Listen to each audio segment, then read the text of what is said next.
আসসালামু আলাইকুম। আমি সুলতান। কেমন আছেন সবাই? বর্তমান সময়ে এখন নর্থ ম্যাসেডোনিয়ায় কিছু কিছু কোম্পানি আপনাদের সাথে যে সব প্রতারণা করছে এবং করতেছে, এবং বাংলাদেশের এজেন্সিও আপনাদের সাথে যে ধরনের প্রতারণা করতেছে, আসলে এখনকার সময়ে নর্থ ম্যাসেডোনিয়া আসাটা কি ঠিক হবে? আমি বলবো যে কিছু মানুষের জন্য নর্থ ম্যাসেডোনিয়া আসাটা ঠিক হবে, এবং কিছু মানুষের জন্য নর্থ ম্যাসেডোনিয়া আসাটা ঠিক হবে না।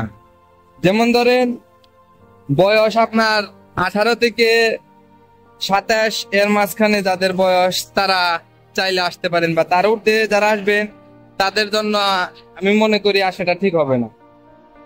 কারণ এইখানে আসার পর আপনি তেমন একটা ভালো কোম্পানি পাবেন না। কোম্পানি বলতে আপনি এখানে বেশিরভাগই সাপ্লাই পাবেন, এবং নর্থ ম্যাসেডোনিয়া যে যাই বলুক, এখানে আসলে ওই কোম্পানির তেমন লোক প্রয়োজন নেই। এখানে কাজের চাহিদা ওই রকম নেই, এবং বিদেশি ওয়ার্কার দিয়ে ওরা এতটাও কাজ করার যে আগ্রহ, ওইটা তাদের প্রয়োজন নেই। এখানে অ্যাভেলেবল লোক আছে। আর বর্তমানে যেসব ভিসা করিতেছে বাংলাদেশ থেকে বাংলাদেশি এজেন্সিরা, সেটা হলো যে কিছু কিছু কোম্পানি আছে এবং নর্থ ম্যাসেডোনিয়ার যে এজেন্সি আছে, তারা ওই কোম্পানির নামে পারমিট বের করে এবং আপনাদের বাংলাদেশ থেকে হায়ার করে আনে। ওইটা শুধু সরকারিকে দেখানোর জন্য, এবং সরকারির কোঠায় যে লোক লাগবে তাদের ট্যাক্স বাবদ প্রতি বছরই কিছু সংখ্যক লোক বিদেশি থেকে আনা যায়। ওইটা শুধু নিয়মেই, ওই ট্যাক্স বাবদ যে কোঠা আছে ওই কোঠা অনুযায়ী নর্থ ম্যাসেডোনিয়া লোক আনে। তবে সেই কোম্পানিতে আপনাদের ফালাবে না। যখন এই দেশের এজেন্সি, মানে নর্থ ম্যাসেডোনিয়ার এজেন্সিরা আপনাকে বাংলাদেশ থেকে আনবে, আনার পর আপনাকে অন্য জায়গায় সাপ্লাই, বলতে যে আপনারা বুঝেন, অন্য জায়গায় এক একজনকে এক এক জায়গায় ফিট করে দিবে। অথবা যদি আপনার মেন কোম্পানি পড়ে যায় তাহলে কপাল অনেকটা ভালো, কিন্তু বেশিরভাগই বর্তমানে এরকম সাপ্লাই কোম্পানি পড়তেছে। আর আসার পর এইখানে যে কাজ করবেন সেটা হলো আপনাদের একদম নিম্নমানের কাজ করাবে তারা, এবং স্যালারিটা দিবে ওই রকম ভাবেই, মানে ঠিক মতো তারা স্যালারি দেয় না। সব কোম্পানি না, ভালো ভালো কোম্পানি আপনার মাস শেষ হলেই স্যালারি দিয়ে দিবে। বেশিরভাগ ভালো কোম্পানি বিদেশি লোক তারা হায়ার করে না, তাদের দেশের লোক, আলবেনিয়া, তুর্কি, এইসব দেশের লোকই তারা কাজ করায় তাদেরকে দিয়ে। বাংলাদেশি লোক আইনা তারা অন্য অন্য জায়গায় একদম নিম্নমানের কাজ করায়। নর্থ ম্যাসেডোনিয়ার বেশিরভাগ কোম্পানি হলো সাপ্লাই।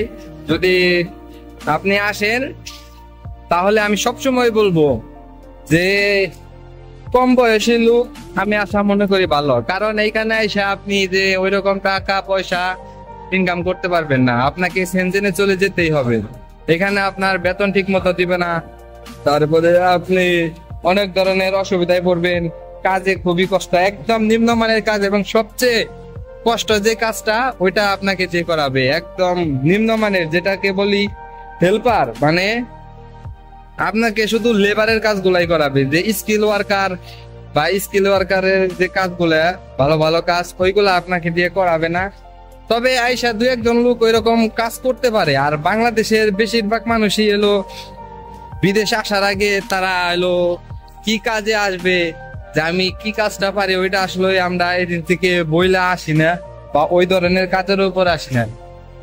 বাংলাদেশের এজেন্সিরা শুধু দেখে যে লুক আর টাকা, মানে লুক আছে, পাসপোর্ট আছে আর টাকা আছে, তোকে বিদেশ পাঠিয়ে দিব, এইরকম ধ্যান ধারণার উপরে এই বিদেশ পাঠিয়ে দেয়। কারণ বিদেশ পাঠাইলেই তার অনেকটাই লাভ হয়।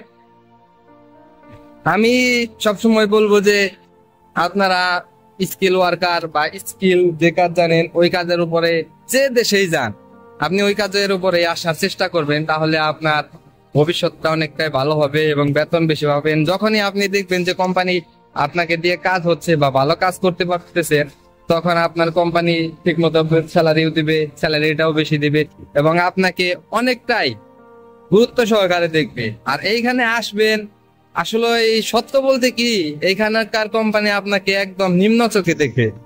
এটা অনেকেই বলে না, এবং এটা আমিও এতদিন বলি নাই।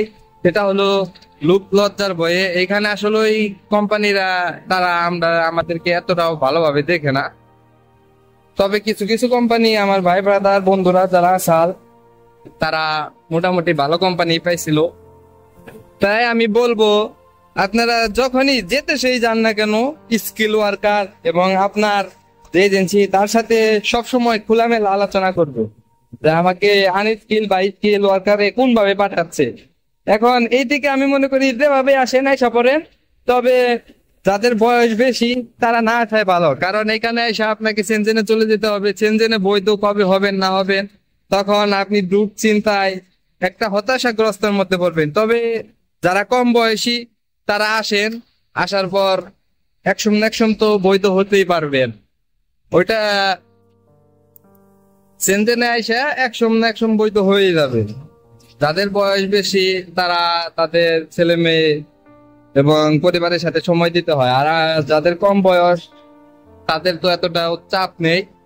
বর্তমান সময়ে ইতালিতে অনেক লোক স্টক করে মারা গিয়েছে, আপনারা তো অনেকে ফেসবুকে দেখতেই পাচ্ছেন। তাই বলবো যে যাদের বয়স বেশি তারা আমি মনে করি সার্বিয়া, নর্থ ম্যাসেডোনিয়া মানে নন সেনজেনের এদিকে না এসে আপনি সেনজেনে আসার চেষ্টা করেন। সেনজেনের ভিসা এখন বর্তমানে আসলে অ্যাভেলেবল না, তবে দেখেন 2026 সালে যায় স্পন্সর ভিসায় আসা যায় নাকি। চেষ্টা করেন, চেষ্টা করতেই থাকেন, ইনশাল্লাহ হয়ে যাবে। তাই আমি বলবো যে বেশি বয়সের লোক না আসাটাই আমি মনে করি ভালো, কারণ এইখানে এসে আপনি ওইখানে আবেগের বসে আমার পাঠাইলেই হইলো এইরকম আসলে ওই চিন্তা ধারণা একদমই ভুল। এখানে আসার পর বুঝবেন যে বয়স এবং সময়ের মূল্যটা কত। যাই হোক, আজকের ভিডিও এই পর্যন্তই। আসলে ভিডিওটা করা হলো এই পেছনের এই দৃশ্যের জন্য। আসসালামু আলাইকুম।